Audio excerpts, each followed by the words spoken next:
First டைமாக வந்து நான் வந்து நகைச்சீட்டு போட்டு ஒரு சின்ன நகை வந்து வாங்கியிருக்கேன். ஸோ மேரேஜுக்கு அப்புறமா நாங்கள் வாங்கக்கூடிய ஃபஸ்ட்டு நகை பார்த்திங்க அப்படின்னா இதுதான். இதுக்கே வந்து ஒரு 4 இயர்ஸ் மேலே வந்து ஆயிடுச்சு.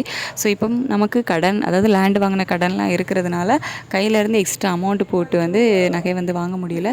ஸோ எங்ககிட்ட இருந்த கொஞ்சம் பழைய நகை, அதுக்கப்புறமா கொஞ்சம் காயின் வந்து சேர்த்து வச்சுருந்தோம். அந்த காயின் எல்லாம் போட்டு தான் எனக்கு பிடிச்ச மாதிரி 2 வளையல் வந்து வாங்கினேன். ஃபஸ்ட் டைமாக வந்து எனக்கு பிடிச்ச மாதிரி ஒரு நகை வந்து வாங்கியிருக்கேன். எனக்கு வந்து ரொம்பவே வந்து ஹாப்பியாக இருந்துச்சு. தங்க போயிட்டுருக்க விலைக்கு நம்ம கையில் இருந்தெல்லாம் அமௌண்ட் போட்டு நகை வாங்குறதெல்லாம் ரொம்ப கஷ்டமான விஷயமா இருக்குது.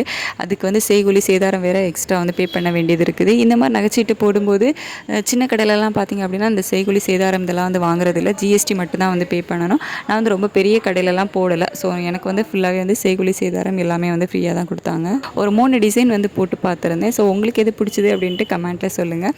நான் எடுத்த வளையல் வந்து உங்களுக்கு பிடிச்சிருந்துச்சா, நல்லா இருந்தா அப்படின்னு சொல்லிட்டு மறக்காமல் கமெண்ட்டில் வந்து சொல்லுங்கள்.